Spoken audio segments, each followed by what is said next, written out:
السلام علیکم بیٹا، آج ہم دوبارہ وہی ہمارے جو قومی آمدنی کا ٹاپک پڑھ رہے تھے، تو اس میں ہم دیکھتے ہیں، تو کل ہم دیکھ رہے تھے کہ جب ہم قومی آمدنی کی پیمائش کرتے ہیں تو اس میں کچھ چیزوں کا خیال رکھتے ہیں.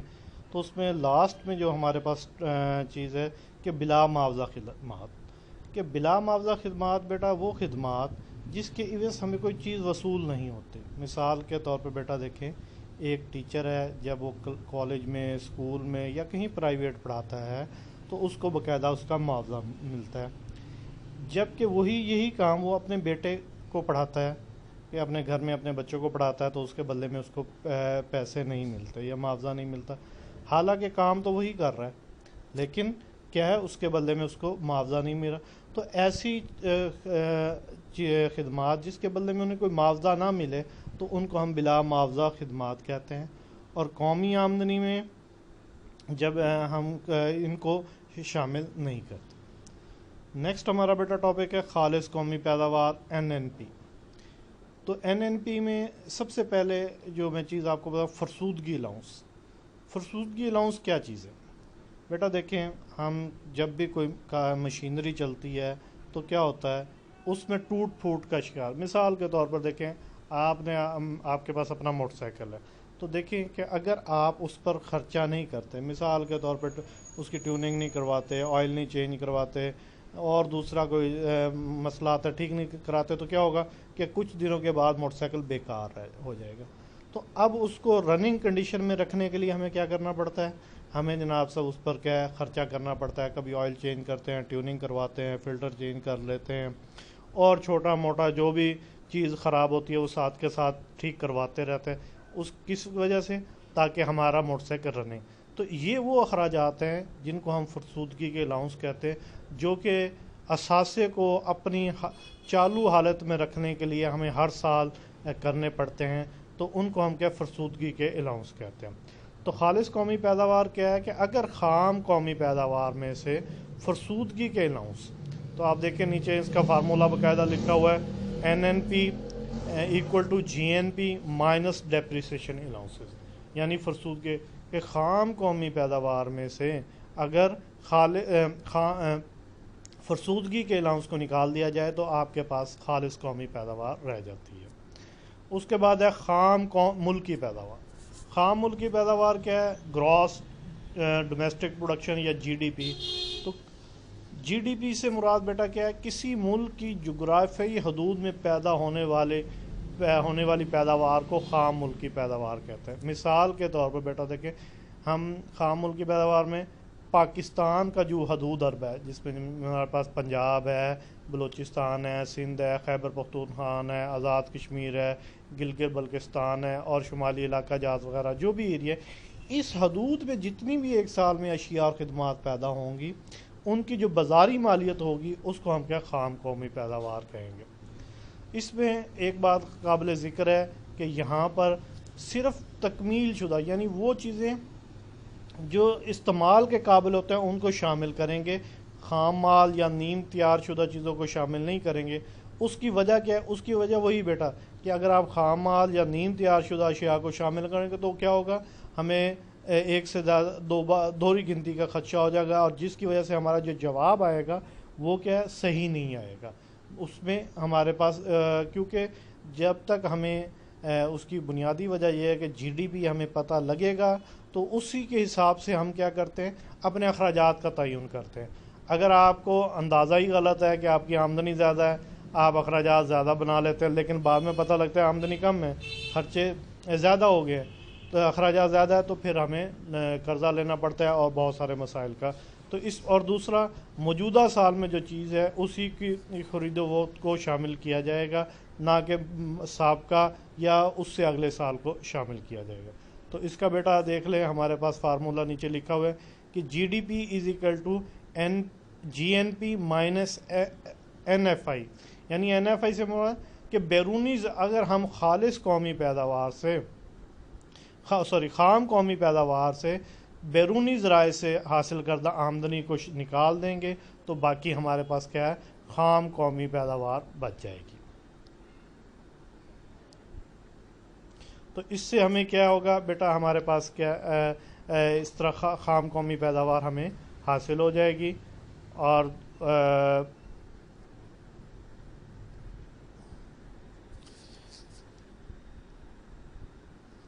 اس کے بعد بیٹا قومی آمدنی باللحاظ عاملین پیدائش. اب دیکھیں ہم نے پہلے بھی قومی آمدنی کا ٹاپک پڑھا ہے کہ ایک سال کے دوران جتنی اشیاء اور خدمات حاصل ہوتی. اب یہ قومی آمدنی ہمارے پاس کیا ہے؟ باللحاظ عاملین پیدائش. تو آپ کو بیٹا جس طرح پتہ ہے کہ ہمارے پاس کیا ہے، عاملین پیدائش کیا ہے؟ 4 ہیں: زمین، محنت، سرمایہ، تنظیم. تو اس میں اگر ہم ان چاروں کو آمدنی کو شامل کر لیں تو یہ ہماری کیا ہوگی؟ قومی آمدنی کہلاتی ہے. تو اگر اس طرح بھی ہم کر سکتے ہیں کہ ہم اگر خام قومی پیداوار میں سے فرسودگی کو منع کر دیا جائے اور زرعی پیداوار اور بلا واسطہ ٹیکس کو منع کر دیا جائے اور اعانوں کو شامل کر دیا جائے تو یہ باقی قومی آمدنی رہ جاتی ہے. تو اس میں 2 چیزیں ہیں: بلا واسطہ ٹیکس. بلا واسطہ ٹیکس بیٹا ایسا ٹیکس جس کا بوجھ کسی دوسرے شخص پر منتقل کیا جاتا ہے. یعنی پہلے تو یہ ہوتا ہے کہ وہ ٹیکس کارخانے دار اپنی جیب سے ادا کرتا ہے، لیکن بعد میں کیا ہوتا ہے؟ قیمت میں شامل کر کے صارفین سے حاصل کر لیتا ہے.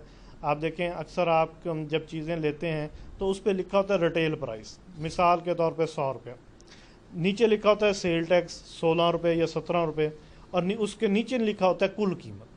اب اصل قیمت چیز کی 100 روپے تھی، لیکن حکومت نے اس پر ٹیکس لگا دیا 17 روپے. اب ہوتا یہ ہے کہ یہ ٹیکس جب تک ادا نہیں ہوگا چیز باہر بکنے کے لیے نہیں آ سکتی کارخانے میں سے. تو ہوتا یہ ہے کہ پہلے کارخانے دار وہ ٹیکس اپنی جیب سے ادا کر دیتا ہے اور اس کے بعد وہ جناب صاحب اس ٹیکس کو اللہ بھلا کرے قیمت میں شامل کر کے صارفین سے حاصل کر لیتا ہے. اس کے بعد ہے اعانے یا سبسڈیز. اعانے اور سبسڈیز سے مراد کیا ہے کہ بعض اوقات بعض چیزوں کی پیداواری لاگت زیادہ ہوتی ہے تو حکومت کیا ہوتا ہے اس کی صنعت کو فروغ دینے کے لیے، یا وہ بہت ضروری چیز ہوتی ہے اس کو عام آدمی کو ریلیف دینے کے لیے لاگت کا کچھ حصہ اپنی جیب سے کیا کرتا ہے وہ حکومت برداشت کرتی ہے، اور اس کو ہم کیا اعانے کہتے ہیں. مثال کے طور پہ جیسا مثال دی کہ چینی 70 روپے فی کلو گرام ہو اور حکومت عوام کو سستی چینی فراہم کرنے کے لیے 20 روپے کلو مصارف خود برداشت کرنے لگتی ہے، تو چینی کی قیمت کیا ہوگی؟ 50 روپے کلو دستیابی. اب دیکھیں بیٹا کارخانے دار نے تو 70 روپے وہ بیچنی ہے، اگر وہ 50 روپے بیچے گا تو اس کو نقصان ہوگا، لیکن حکومت کہتی ہے نہیں، آپ کو نقصان نہیں ہوگا، بلکہ یہ 20 روپے میں اب حکومت اپنی جیب سے ادا کرتے.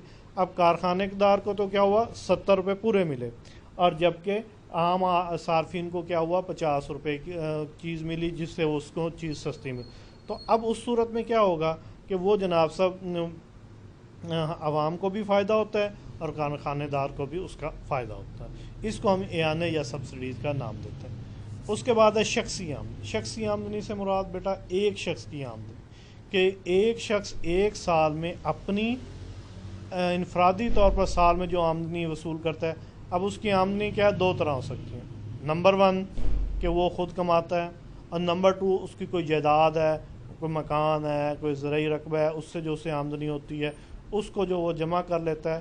تو ایک سال کے دوران جتنی وہ کمائی کرتا ہے اس کو ہم کیا شخصی آمدنی کہتے ہیں.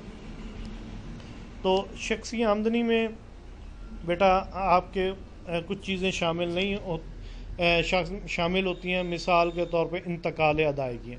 انتقال ادائیگیاں کیا ہیں؟ انتقال ادائیگیوں سے مراد بیٹا ایسی وصولیاں جس کے لیے کوئی آپ کو کام نہیں کرنا پڑتا. مثال کے طور پہ سب سے بڑی آپ دیکھیں آپ کو جیب خرچ ملتا ہے ہر روز، اب اس کے بدلے میں آپ کو کوئی کام تو نہیں کرنا پڑ رہا. اسی طرح آپ کو عید ملتی ہے یا ہم وظیفہ ملتا ہے، کوئی پینشن ملتی ہے، یہ ساری کی ساری کیا ہوتی ہیں؟ انتقال ادائیگی کہلاتی ہیں. تو شخصی آمدنی میں براہ راست ٹیکس شامل ہوتے ہیں، یعنی وہ ٹیکس جو ٹیکس آپ کی ادا کرنے سے جو ٹیکس آپ کو آمدنی خرچ کرنے سے پہلے ادا کرنا پڑتا ہے.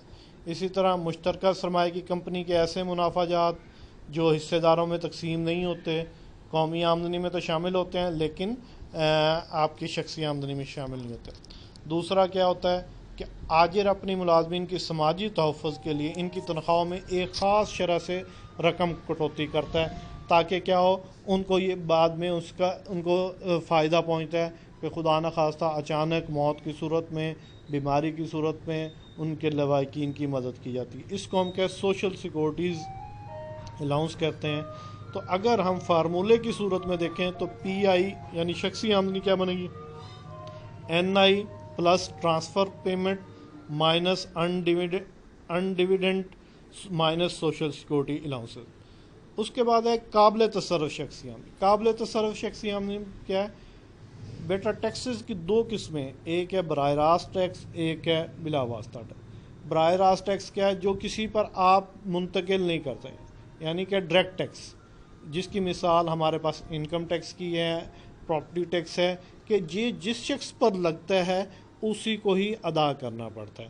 تو اس کے لیے ہمارے پاس کیا ہے کہ قابل تصرف شخصی آمدنی سے مراد کیا ہے کہ اگر ہم شخصی آمدنی میں سے براہ راست ٹیکس کو نکال دیں تو باقی جو اس کے پاس بچتا ہے اس کو ہم کیا ہے قابل تصرف شخصی آمدنی کہتے ہیں، اور وہ اپنی مرضی سے جائز کاموں پر جہاں مرضی خرچ کر سکتا ہے۔